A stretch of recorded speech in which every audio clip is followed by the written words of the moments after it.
Hello everyone, আমি শ্রেয়া চলে এসেছি নতুন আরেকটি ভিডিও নিয়ে। তো এইটা আমার আগেরই একটা ভিডিও, যখন আমি কেদারনাথে গিয়েছিলাম। তো সেইগুলো তো অনেক ভিডিও হয়ে গেছে। আর যেহেতু আমরা সকালবেলা বেরিয়েছি, মানে ভোর 5:30টায় আমরা বেরিয়েছিলাম, আর পরের দিন গিয়ে পৌঁছেছি। তো রাত্রিটা আমরা টেন্টে থেকেছিলাম। তো যার জন্য আমাদের ভিডিও অনেক লেন্থি হয়ে গেছে, তাই আমি একটু ছোট ছোট করে দেওয়ার চেষ্টা করছি, কারণ অনেক লেন্থি হলে তোমরা দেখতে চাইবে না। যার জন্য আমি ছোট করে দিচ্ছি। তো তোমরা ভিডিওগুলো দেখো, আর কিভাবে যেতে হয় সবটাই আমি বলে দেবো তোমাদেরকে। তো ট্রেকিং ভিডিওগুলো তোমরা দেখো। যত উপর যাচ্ছি তত মেঘের জন্য কিছু দেখা যাচ্ছে না, পুরো অন্ধকার উপরটা। এই যে দেখো, আমরা যখন রওনা দিয়েছিলাম তখন পুরো রৌদ্র ছিল, পুরো রৌদ্রের মধ্যে আসলাম। আর এখন দেখো মেঘ কীরকম, অনেক উপরে আছি আমরা, অনেক উপরে। এখন বাজে 1টা। আমরা আবার আরও কিছুটা এসে আবার রেস্ট করছি। আর রৌদ্রের মধ্যে প্রচণ্ড কষ্ট হচ্ছে আমাদের। এই যে দেখো, ডুডুর মুখে দিয়ে তাকানো যাচ্ছে না, ওর মুখে তো হাসিই নেই, এত কষ্ট হচ্ছে।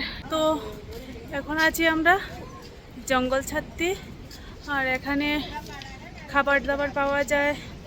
যারা ভাত খেয়ে অভ্যস্ত তারা এখানে এসে ভাত খেতে পারবে। এখানে ডাল চাল 100 টাকা। আর এরিয়াটা খুব সুন্দর, তো তোমাদেরকে পুরোটা আমি দেখাচ্ছি, দাঁড়াও। এখানে বাথরুম টাথরুম সব কিছু আছে। এই জায়গাটা না খুব সুন্দর। আর ওই যে ইয়েলো কালার দেখতে পাচ্ছ, এটা হলো বাথরুম। আর সব জায়গাতেই বাথরুম একদম ফ্রেশ আছে। আর এখানে যদি কারো শরীর খারাপ হয় তাহলে এখানে ডক্টর কনসাল্ট করতে পারবে। এটা পুরো রাস্তাতেই ব্যবস্থা আছে। আর এদিকে দেখো বসারও জায়গা আছে। তো আমরা এখানে একটু খাওয়া দাওয়া করবো, বেশি কিছু খাবো না, ম্যাগি খাবো, অনেকটা ক্ষুধা পেয়ে গেছে। আর এখানে দোকানগুলো দেখে খুব ভালো লেগেছে, জায়গাটাও খুব সুন্দর। তো এই যে দেখো এই দোকানটাতে, এখন আমরা এখানে ম্যাগি খাবো। তো আমরা খাওয়া দাওয়া করে নিলাম এখানে, আর ভিডিও করতে পারিনি কারণ এখানে একটু মোবাইলটা চার্জে বসিয়েছিলাম। আর কারোর চার্জের মানে মোবাইল চার্জ নিয়ে কোনো প্রবলেম হবে না, কারণ সব জায়গাতেই মোবাইল চার্জ দেওয়ার সুবিধা আছে, যার জন্য আমাদের কোনো অসুবিধা হয়নি, আমরা মোবাইল চার্জ দিতে পেরেছি। 1:30 বাজে, এখনও আমরা বৃষ্টি পাইনি।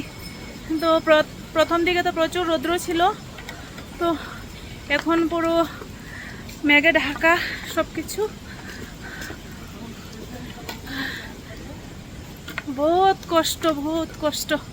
দাও তোমাদেরকে দেখাচ্ছি, এখনো আরো কত কিলোমিটার বাকি আছে।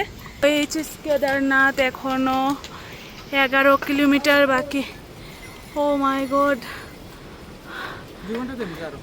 হ্যাঁ এখনো অর্ধেকও আসিনি আমরা।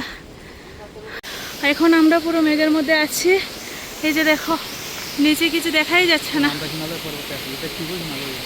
এখন আমরা হিমালয় পর্বতের মধ্যে আছি, মানে এটা পাহাড় নয়, এটা পর্বত। আমাদের নিচ থেকে মেঘ যাচ্ছে, আমাদের নিচে মেঘ যাচ্ছে। এই যে দেখো, এই যে দেখো মেঘ কিভাবে, মোবাইলে ক্যাপচার হচ্ছে না, মেঘ পুরো যাচ্ছে, আমরা পুরো মেঘের মধ্যেই আছি এখন।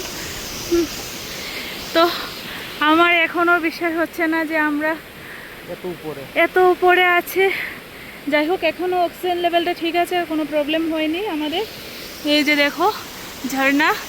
তো এখন বাজে 1:30, কিন্তু এখন পর্যন্ত আমরা অর্ধেকও আসিনি, মানে ভাবা যায় এখনো অর্ধেক আসিনি। যেই ভাব দেখছি আমাদের, তো মোটামুটি আমাদের সন্ধ্যা 7টা বেজে যাবে কেদারনাথ পৌঁছতে। তবুও ভালো, এখন পর্যন্ত আমরা বৃষ্টি পাইনি। প্রচুর কষ্ট হচ্ছে, প্রচুর। আমার অভিজ্ঞতা থেকে বলছি, তোমরা যদি কেউ আর কেদারনাথে যাও তাহলে মোটামুটি 1টা থেকে 2টা ড্রেস নেবে, তার বেশি নেবে না। আর আমরা তো অনেক বেশি ড্রেস নিয়েছি, প্লাস অনেক লাগেজটা অনেক হয়ে গেছে, সেটা তোমরা দেখেইছো, যার জন্য অনেক বেশি কষ্ট হয়েছে। তো যত কম লাগেজ থাকবে তত কষ্টটা কম হবে। আর যদি কেউ চাও ঘোড়া করে লাগেজ পাঠাতে পারবে বা পিকটো করেও লাগেজটা দিতে পারবে। আর তোমরা যদি চাও হেঁটে যাবে সেটাও পারবে, কোনো সমস্যা নেই। এই যে দেখো কত লাগেজ নিয়েছি আমরা, যার জন্য বেশি কষ্ট হচ্ছে। তার মধ্যে আমরা ওঠার সময় নিচ থেকে 5 লিটার জল নিয়েছি, আর যার জন্য আরও বেশি কষ্ট হয়েছে। তারপর আমরা দেখলাম যতই উপরে উঠছি আমাদের জল লাগেনি, তাই আমরা জলটা ওইখানে বিক্রি করে দিয়েছি। দেখো এখনও কেদারনাথ 10.5 কিলোমিটার বাকি আছে। আর একটা কথা বলছি, অনেকে কি করে যারা একটু বয়স্ক থাকে না, তো তাদেরকে কী করে ঘোড়া করে পাঠানো হয়, কিন্তু ঘোড়াতে ওঠার আগে কেউ জানে না, যেহেতু সবাই প্রথমেই যায়, কেউ এমন খুব কমই থাকে যে 2-3 বার গিয়েছে, তো বেশিরভাগই প্রথম যাচ্ছে, যার কারণে রাস্তাঘাটেও কিছু জানে না, ঘোরার ব্যাপারেও জানে না। এই যে দেখো বুঝতে পারবে তাহলে, এই যে দেখো কীভাবে ঝাঁকুনি দেয়। ঘোড়াতে উঠলে প্রচণ্ড ঝাঁকুনি দেয়, কারণ মানে কিছু সময় ওরা দৌড়ায়, কিছু সময় আস্তে আস্তে হাঁটে, যার জন্য প্রচণ্ড ঝাঁকুনি দেয়। তো যার কারণে ঘাড়ে প্রচণ্ড ব্যথা হয়। তাই বলছি যে যতটুকু সম্ভব তোমরা হেঁটে বা পিট্টু করে বা বৈষ্ণোদেবী করে যাওয়ার চেষ্টা করো, ঘোড়া করে যেও না, না হলে প্রচণ্ড কষ্ট হবে। এখান থেকে দেখো ভিউটা জাস্ট কি দারুণ। আর অনেক উপরে আমরা যাব, এই যে দেখো এটা ঘুরে অনেক উপরে যাব, প্রেশার হচ্ছে না। তো এই যে দেখো এখন বাজে 3টা, এখনো আমরা অর্ধেকও আসিনি। তো শরীর প্রচণ্ড খারাপ লাগছে। এই যে দেখো আমার চোখের নিচটা দেখলেই বুঝতে পারবে। তো এখানে এসে একটু বসলাম, এখানে বজরংবলীর মন্দির, ওই উপরে এখন আমরা যাব। এই যে পুরো উপরে উঠবো গিয়ে, এই যে দেখো জায়গাটা কি সুন্দর, উপরে শুধু মেঘ, মেঘে সব কিছু ঢাকা। হেলিপ্যাড, ইয়ে বলা হেলিপ্যাড, তো এখানে হেলিকপ্টার ল্যান্ড করে।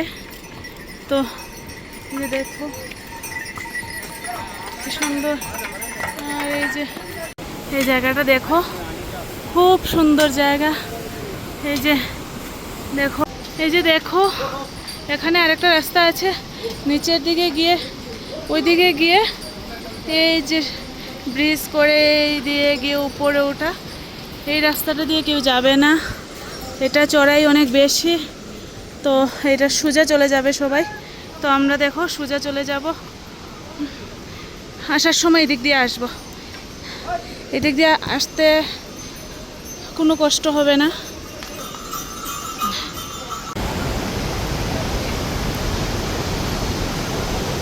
কেদারনাথ ট্রেকিংয়ের সময় পুরোটা রাস্তা জুড়েই খাবার দোকান আছে, মানে যার যখন ইচ্ছা খেতে পারবে, তবে বেশি খাওয়া যায় না যেহেতু ট্রেকিং করতে হয়। আর এখন এইখানে দাঁড়িয়ে আমরা কিছু একটা নিচ্ছিলাম, আর আমরা তো পুরো রাস্তাটাই শুধু নিম্বু পানি খেয়ে খেয়ে মানে উঠতে পেরেছি, ভাত টাত কিছুই খাইনি। আমি তো টোটালি কিছু খাইনি, আমি শুধু ম্যাগি আর নিম্বু পানিই খেয়েছি। খাওয়া যায় না, কিন্তু একদম জল তৃষ্ণাও পায় না। আমরা নিচে থেকে 5 লিটার জল নিয়ে গেছি, কিন্তু আমাদের জল একদমই লাগেনি, কারণ এখানে একদমই গলা শুকায় না, জাস্ট একটু ক্লান্ত মনে হয়, হাত পা ভেঙে আসে এরকমই। আর এই যে নদীটা দেখতে পারছো, এটা হলো মন্দাকিনী নদী। পুরো কেদারনাথ ট্রেকিংটাই মানে মন্দাকিনী নদী আছে, একদম শেষ অবধি মন্দিরের পেছন পর্যন্ত মন্দাকিনী নদী। তো জাস্ট নদীর শব্দটা একটু শোনো তোমরা। আরো কত উপর উঠতে হবে, এটা আরো চড়াই বেশি, একদম সোজা, বহুত কষ্ট।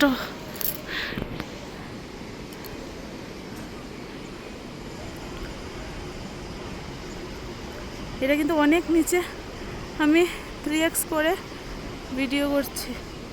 এই যে দেখো অনেক উপরে আছি আমরা, এখনো অনেক উপরে। কেমন কষ্ট হচ্ছে? কষ্ট খুব বেশি হচ্ছে। ঘুরায় যাবে? ঘুরায় না না, ঘুরায় যাব না। ঘুরায় কেন যাব? আমি মহাদেবকে দর্শন করতে যাব আর একটা প্রাণীকে কষ্ট দিয়ে? ওরা তো কিছু বলতে পারবে না, ওদের মালিক বলে দেবে যে কিছু টাকা আমরা দিয়ে দেবো আর ঘুরায় চলে যাব। কিন্তু কষ্ট তো ওদের হবেই। তো দর্শন যেহেতু আমি সাইড করবো, দিজিয়ে। আমার ইচ্ছা। আর বেশিক্ষণ নেই, আর 7 কিলোমিটার আছে বোধহয়। 7 না 8 কিলোমিটার। তো মোটামুটি আমরা এসে গিয়েছি। আর অল্প সময়, আর 2-3 ঘন্টা রাত্র 10টা বেজে যাবে। 10টা তো বাজবেই, কারণ 10টা বাজলে বাজুক, তবুও আমরা আমরা ঘোড়া দিয়ে যাব না, হেঁটেই যাব। যত কষ্টই হোক, যতক্ষণ প্রাণ আছে ততক্ষণ যাব। চেষ্টা করেই যাব। আর এটা তো শুধু প্রথম, আর তো প্রথম। আবার হবে। ইয়েস। আমি আমার পার্সোনাল অভিজ্ঞতা থেকে বলছি যে যদি তোমরা কেউ কেদারনাথ যেতে চাও তাহলে এই সিজনটাতে যাবে না। এই সিজন বলতে এই মাসে যাবে না, তোমরা চেষ্টা করবে আগস্ট মাসে যাওয়ার। যদি আগস্ট সেপ্টেম্বর মাসে যাও তখন বৃষ্টিটা থাকে না।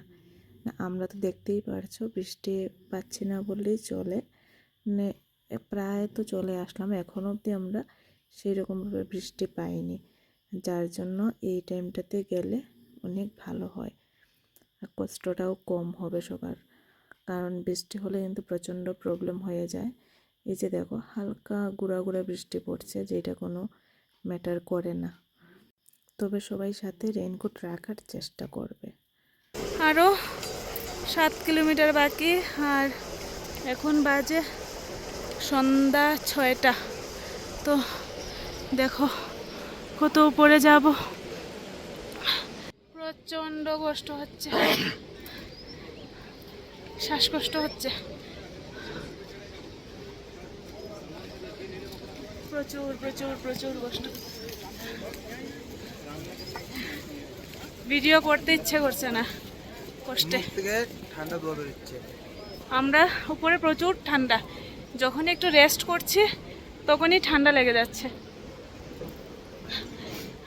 তো ট্রেকিং ভিডিও আজকে এই পর্যন্তই, আর বাকিটা আমি নেক্সট ভিডিওতে দেবো, কারণ বুঝতেই পারছো সারাদিন লেগে গেছে আমাদের যেতে।